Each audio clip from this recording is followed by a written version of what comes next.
तो लगातार हम आपको दिखा रहे हैं कि किस तरह से जो आज एक बड़ा आतंकी हमला हो सकता था उसे एयरफोर्स के जो जवान हैं उनकी सूझबूझ से, साथ ही जिस तरह से इनपुट्स मिले उसके हवाले से उसे नाकाम कर दिया गया। 4 आतंकियों को ढेर कर दिया गया और सभी खास मेहमान लगातार हमारे साथ बने हुए हैं, जिसमें तारिक पीरजादा जी इस्लामाबाद से हमारे साथ जुड़े हुए हैं। लेकिन यहाँ पर हमारे साथ कृष्ण मित्रू जी हैं जो सवाल करना चाहते हैं तारिक जी से। जी तारिक जी, एक बड़ा सिंपल सा सवाल पूछता हूँ। 26/11 के बाद जब वो कसाब पकड़ा गया था उससे जो एविडेंसेस मिली थी वो क्या इंडिकेट करती थी? क्या वो पाकिस्तान से ओरिजिनेट नहीं हुई थी? मेरे को मैं उसका जवाब दे देता हूं आपको। आपने जितनी भी एविडेंस इकट्ठी की थी वो आपने पाकिस्तान को भेजी थी और वो तमाम evidence supreme court of Pakistan आपको बार बार हर आतंक की एविडेंस देने के बाद आप फिर भी कहते हैं कि हमें एविडेंस नहीं मिली, हिंदुस्तान ने कोई एविडेंस नहीं दी। मैं वही बताना चाहता हूं, मैं आपको वही बताना चाहता हूं कि आप हमेशा डिनायल मोड पे रहते हैं। आप जो सच्चाई है आप उसको बार बार नकारते रहते हैं। नहीं, ऐसे नहीं होगा कि आप बात कर लें मैं सुनूं और जब मैं बात करूं तो आप बात करें। अच्छा चलिए, आप नहीं मेरी बात सुने पहले। बहुत वाजिब प्रश्न था, वाजिब प्रश्न था, उत्तर दीजिए, जवाब दीजिए। सब्र से मेरी बात सुनिए एक अच्छे एनालिस्ट की तरह और फिर मेरी बात का जवाब दे दीजिए। चुनांचे आपकी एविडेंस हमने सुप्रीम कोर्ट में पेश की। सुप्रीम कोर्ट ने ये कह के उस तमाम एविडेंस को शहादत को बाहर फेंक दिया कि तमाम अखबारों के तराशे इल्जामात हैं, इनमें कोई सबूत नहीं है। अच्छा, आपने अपना जवाब दिया। अब मुझे सुनिए, अब मुझे इसका जवाब देने दीजिए। अब आप मेरी बात सुनिए। 26/11 आतंकवादी हमले की साजिश पाकिस्तान में रची गई। वो 10 आतंकवादी पाकिस्तान से आए, उनको ट्रेनिंग पाकिस्तान में। सर सुनिए, मैंने आपकी बात सुनी। अब आप मेरी बात सुनिए। अजमल आमिर कसाब पाकिस्तानी था, बाकी 9 गलत साबित हो चुका है। भाई साहब, फिर तो आप किस दुनिया में रहते हैं आप ही जानते हैं। बस वो सुनिए, सबूत लेकर आए ना। सुनिए, सबूत दे दी, उसको मार दिया। आपके देश में तारिक पीरजादा साहब, सुनिए अब मेरी बात। फेडरल इन्वेस्टिगेशन एजेंसी पाकिस्तान की है, तहकीकात हो, आपने मुलजिम को मार दिया।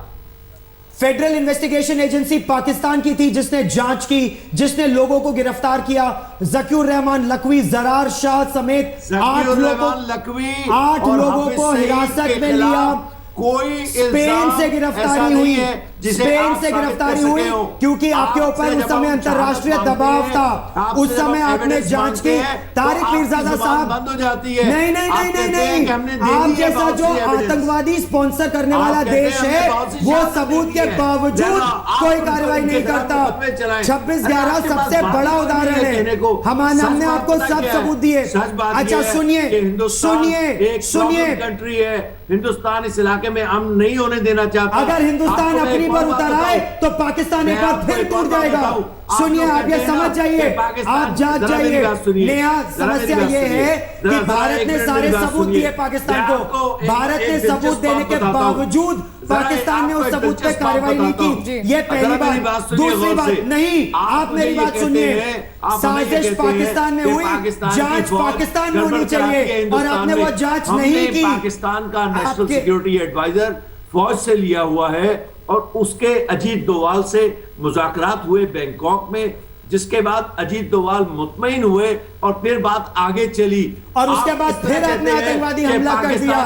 तारिक पीरजादा, आप लोग मरते हैं उसके बावजूद आतंक फैलाते हैं। यही दुर्भाग्य है पाकिस्तान का। मरने के बावजूद इतनी शर्मनाक बात है, इतनी शर्मनाक बात है।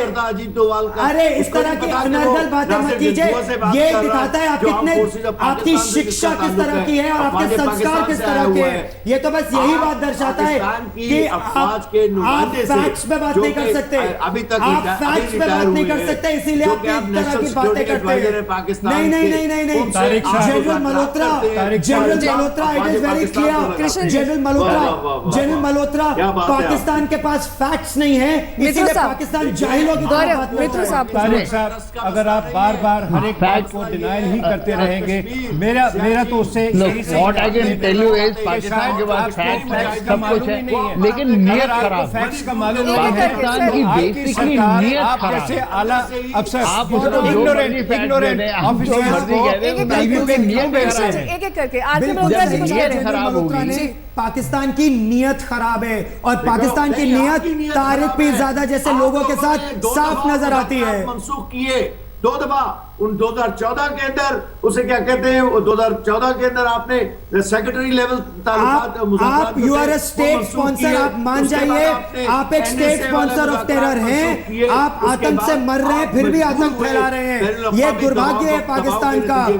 आपके 150 बच्चे मल्होत्रा जी कुछ कह रहे हैं, मल्होत्रा जी जनरल साहब बोलिए। जनरल साहब को तैयार तारिक पीरजादा आप सुनिए, देखिए जब नीयत ठीक होगी ना तो सब चीज अमन चैन सब याद रखिए, लेकिन जिस सुकून से आप आराम से बात कर रहे हैं इसी तरह मुझे भी मौका दीजिएगा।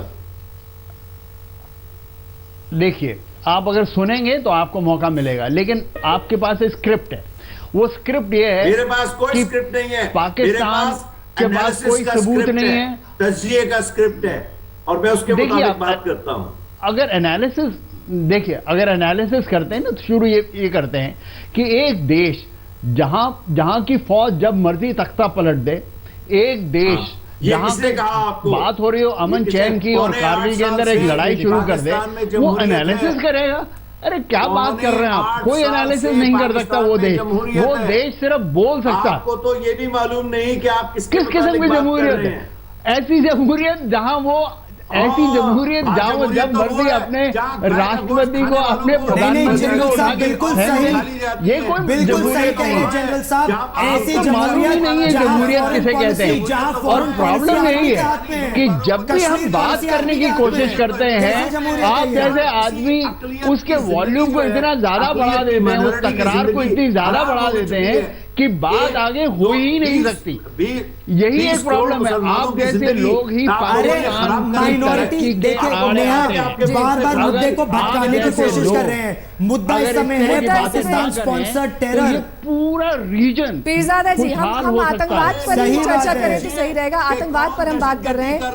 भारत मुदाखलत कर रहा है और दहशतगर्दी कर रहा है। सुनिए, जैश ए मोहम्मद और लश्कर ए तैयबा आपके देश में है, आपके देश में मैडेलिन ऑलब्राइट से लेकर मैडेलिन ऑलब्राइट ने कहा Pakistan is international sponsor of terror, it's a global migraine, you are a global migraine, ये मैडेलिन ऑलब्राइट ने कहा। हिलरी क्लिंटन ने कहा आप सांप रखते हैं। अरे जाइए, backward country, it's a house of corruption, it's a house of rape. आप बताइए किस तरह की अनर्गल बातें कर रहे हैं, फायदा क्या है ऐसे तारिक पीरजादा आपके यहाँ होने से, जब आप असलियत को छुपाते हैं और आप दाएं बाएं की बातें कर रहे हैं। आतंकवाद मुद्दा है, आतंकवाद मुद्दा है, 26/11 मुद्दा है। नेहा लगातार ये मुद्दा भटकाने की कोशिश कर रहे हैं क्योंकि मुद्दे पर बात करने का इनके पास कुछ है ही नहीं। जब इनका प्रधानमंत्री बोलता है चलो पीस की बातें करें, और इनका आर्मी चीफ और ISI चीफ आतंकवाद फैलाता है। लगातार ये आतंकवाद फैलाने की बात करते हैं। मेरी बात सुनिए, पहली बात तो ये भाषा की मर्यादा का ख्याल रखिए, दूसरी बात ये मुद्दे से मत भटकिए, सिर्फ आतंकवाद पर बात करिए और वो भी तथ्यों के साथ बात करिए, सिर्फ आरोप प्रत्यारोप से कुछ नहीं होगा। जी उनको कहिए कि एक एक करके बात करें और फिर मैं उसका एक एक करके जवाब दूंगा। लेकिन पाकिस्तान धोखा देता है, पाकिस्तान नहीं। नेहा एक मिनट, चलिए तारिक पीरजादा साहब एक मिनट तसल्ली रखिए और सुनिए कितनी बार पाकिस्तान ने हमें धोखा दिया। इतिहास गवाह है इस बात का। हम तारीख के साथ इनको दिखा देते हैं कि 19 फरवरी 1999 दोस्ती की बस लेकर प्रधानमंत्री वाजपेयी पाकिस्तान गए थे। जुलाई 2001 बदले में पाक ने कारगिल में हमला कर दिया। उसके बाद जुलाई की बात कर लेते हैं, 2001 में आगरा में भारत पाक शिखर वार्ता हुई। उसके बाद 13 दिसंबर उसी साल भारत की संसद पर आतंकी हमला होता है। यानी कि जब जब दोस्ती करने के लिए हमने आगे पहल की, इन्होंने आतंक का छुरा हमारी पीठ में भोंका। द्विपक्षीय वार्ता और कारोबार शुरू हुआ सितंबर 2008 में। वहीं 26 नवंबर 2008 में मुंबई में आतंकी हमला हुआ। 26/11 का वो हमला आज भी हमारी यादों में है। 25 दिसंबर 2015 की बात करें, लाहौर पहुंचे प्रधानमंत्री मोदी। उसके बाद 2 जनवरी यानी कि आज पठानकोट में सड़क आतंकी हमला हुआ। पीरजादा जी बार बार लगातार तथ्यों के साथ, तारीख के साथ हम आपको दिखा रहे हैं, बता भी रहे हैं कि किस तरह से हमने हमेशा दोस्ती का ही हाथ आगे बढ़ाया है, लेकिन आपने हमेशा आपने आतंकवाद का ही छुरा हमारी पीठ पर भोंका। मेरा मौका छीन रही है मुझसे। बोलिए, चलिए अपनी बात रखिए आप। जी मैं आपको जरा याद दिलाऊं, एक शख्स था जिसका नाम सरबजीत सिंह था, जिसके जरिए आपने लाहौर और मुल्तान में हमले कराए थे, जिसकी लाश कुछ अरसे के बाद जेल से आई थी, अगर आपको याद होगा, और उस पर आप ही लोगों ने बहुत शोर मचाया था, और बाद में साबित भी हो गया था कि वो भारत का भेजा हुआ जासूस सरबजीत सिंह था। एक बात, समझौता एक्सप्रेस जिंदा जला दी गई, आज तक उसकी आप लोगों ने तहकीकात नहीं की। समझौता एक्सप्रेस में जो लोग शामिल कथित रूप से थे वो आज भी जेल में, और आपके देश में हाफिज सईद खुले तौर पे घूम रहा है। दोनों देशों में फर्क देखिए। समझौता में जिस पर आरोप है तारिक पीरजादा सुनिए, जो समझौता में जिन पर आरोप है वो जेल में, हाफिज सईद खुले घूम रहा है, गिराने वाले खुले घूम रहा है। ये फर्क है। अरे क्या पागलपन की बातें ये, बाबर की बनाई हुई मस्जिद को, अरे बताइए क्या अनर्गल सर, आप बार पीरजादा जी आप मुद्दे से भटक जाते हैं, बात कुछ और हो रही होती है, आप कहां की कहां ले जाते हैं। मुझे बात नहीं करने दे रहे और बाकी लोगों को इजाजत दे दी आपने। नहीं, क्योंकि आप बेसिर पैर की बातें कर रहे हैं। आप हमारे मेहमान हैं, आप फिर भी बेसिर पैर की बातें कर रहे हैं। आप सुनिए सुन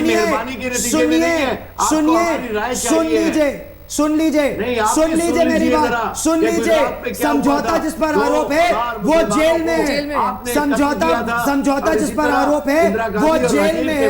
आपने हजारों सिखों को तहत कर दिया था। क्या पागलपन की बात है। आपके देश में रोज शिया मुसलमान मारे जा रहे हैं, आपके देश में रोज अहमदिया मारे जा रहे हैं। कैसी बात कर रहे हैं आप? आपके देश में तो ईसाई लोग भाग रहे हैं, हिंदू तो बचे नहीं है पाकिस्तान में। कैसी बातें कर रहे हैं आप? आप मेरे को ये बताइए, हाफिज मोहम्मद सईद खुले क्यों घूम रहा है? क्यों नहीं बताइए? किस तरह के कितने, मतलब आप तो मर्यादा लांघ रहे हैं, आप मर्यादा लांघ रहे हैं। आप मेरे अतिथि हैं, इसीलिए मैं आपको आपकी भाषा में जवाब नहीं दे सकता, लेकिन मैं आपको आप ही की भाषा में जवाब दे भी सकता हूं, लेकिन वो मर्यादा के खिलाफ होगा। जी बिल्कुल। और मल्होत्रा जी, यहाँ पर जिस तरह से बार-बार बड़े तमीज और तरीके से बात की है, यही पाकिस्तान की तमीज है, यही पाकिस्तान की तमीज है, पीठ में छुरा भोंकना। जी हमारी तमीज ये है, यही है। आप चार आदमी बोलते हैं और हम एक आदमी जवाब दे रहा होता है। आप लोग तमीज सीखें इस बात से। अरे तमीज की बात तो ये होगी, आप हमारे देश में आतंकवाद फैलाना बंद करें। एक करके ही आपसे सवाल पूछे जा रहे हैं पीरजादा जी, जवाब देते, और आपने मुझे मौका दिए बगैर इनको बात करने की इजाजत दे दी। क्योंकि आप तथ्यों के आधार पर अगर बात नहीं करेंगे तो उस बात को हम अपनी आगे बढ़ाएंगे ना। हम ये आपको बताएंगे कि आप तथ्य के आधार पर बात करेंगे। करके सवाल पूछिए, मैं आपको, आपने बहावलपुर का पूरी दुनिया आप पर इल्जाम लगा रही है, सिर्फ भारत में मौजूद नहीं है जो आप पर इल्जाम लगा रहे हैं। भारत इस आपको याद है मोदी जी जब लंदन गए थे तो वहां जो सबसे बड़ा सवाल हुआ था वो ये था कि भारत इंतहा पसंदी के गड़े में गिर रहा है। ये सवाल किया गया था और मोदी साहब ने उसका हंस के जवाब टाल दिया था।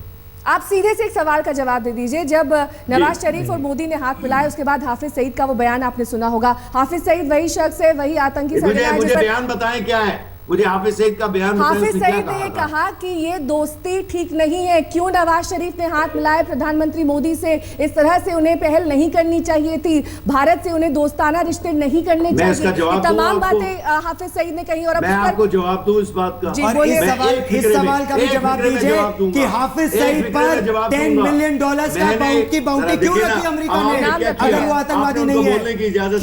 क्यों गौरव इन्हें बोले क्यों $10 मिलियन की बाउंटी है इनाम है हाफिज सईद पर? और प्यारे बात सुनिए, एक मिनट, एक लम्हे के लिए बोलिए। आपको याद है, आपकी इस बात पे जरा गौर करें कि आप बात क्या कर रहे हैं। आपने कहा कि हाफिज सईद ने एक बयान में कहा कि ये बात नहीं होनी चाहिए।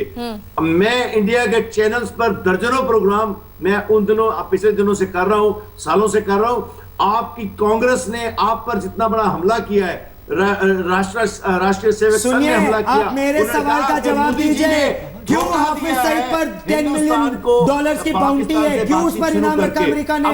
क्यों वो डेजिग्नेटेड ग्लोबल टेररिस्ट की लिस्ट में हाफिज सईद? जवाब दीजिए। आप मुझे बताएं, क्यों है हाफिज सईद आपके लोग डेजिग्नेटेड ग्लोबल टेररिस्ट की लिस्ट में? संघ जो है उसको फहरिस्त में शामिल नहीं होना चाहिए। कैसी अनर्गल बातें कर रहे हैं आप? आप तथ्यों पर जवाब नहीं दे सकते, आप तथ्यों पर जवाब देने में नाकाम है। तारिक जी जो भी आपसे सवाल किया जा रहा है आप मुद्दा कहां का कहां ले जाते हैं? बात आपसे हाफिज सईद की जाती है।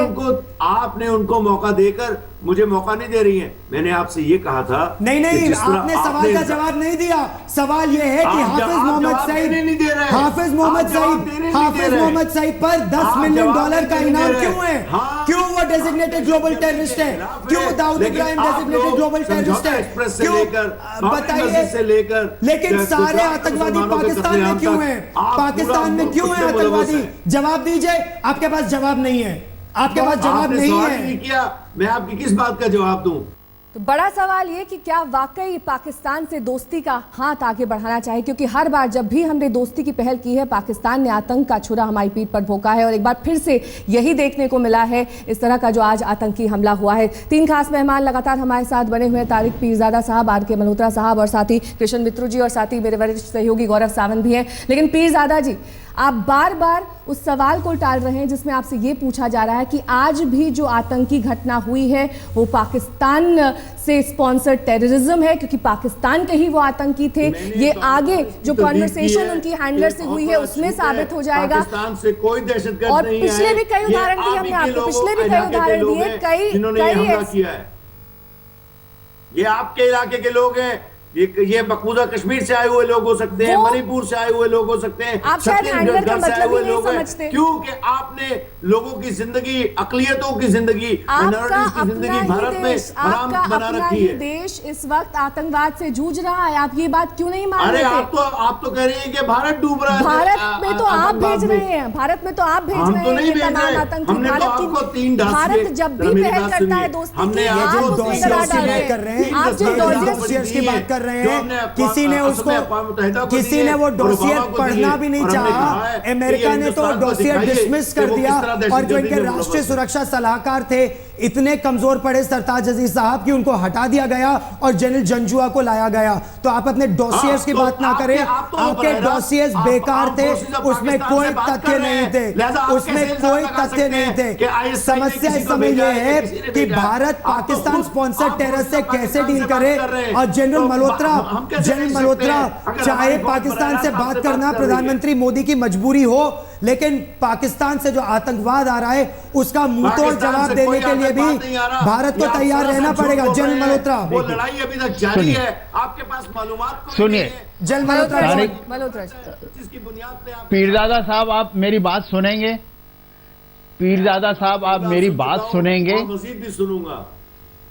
आप कहां जवाब तो देते नहीं। देखिए, आप अगर मेरी बात सुनते हैं तो आपको, आपकी अगर नियत ये है कि इस पूरे रीजन में खुशहाली हो और अमन हो, उसके लिए आपको सुधरना पड़ेगा और आपको बदलना पड़ेगा। भी सुधरना पड़ेगा। अगर आपकी नियत ऐसी, जिस हिसाब से आप बात कर रहे हैं, जिस हिसाब से आप बात करें, सुनिए जो तथ्य अभी आपको उन लोगों ने बताया कि कैसे कैसे डिरेल की आपने, जब भी हमारी आपस में बातचीत हुई तो उसमें एक भूल गए, ऊफा में भी जो मुज़ाकरात थे उनको आपने सबसे बड़ी समस्या ये है नेहा कि पाकिस्तान, देखिए आपने माहौल ऐसे क्रिएट किया, 150 पाकिस्तानी बच्चे मर गए, फिर भी पाकिस्तान नहीं जागा बातचीत करने के लायक ही नहीं छोड़ी उस पाकिस्तान को ही काट रहे हैं। हम बात करना चाहते हैं, आप देखिए, क्या आप बात करना चाहते हैं? हम तो बात करना चाहते हैं, बातचीत नहीं हो सकेगी। हम तो बात करने के लिए हमारे प्रधानमंत्री अचानक 25 दिसंबर को आपको यहाँ पहुंच गए, लेकिन आपने उसका सिला क्या दिया कि आदमी भेज के हमारे एयरबेस पे हमला करा दिया। चर्चा हम जारी रखेंगे, फिलहाल वक्त शुरू से ब्रेक का हो चला है। आप देखते रहिए आज तक।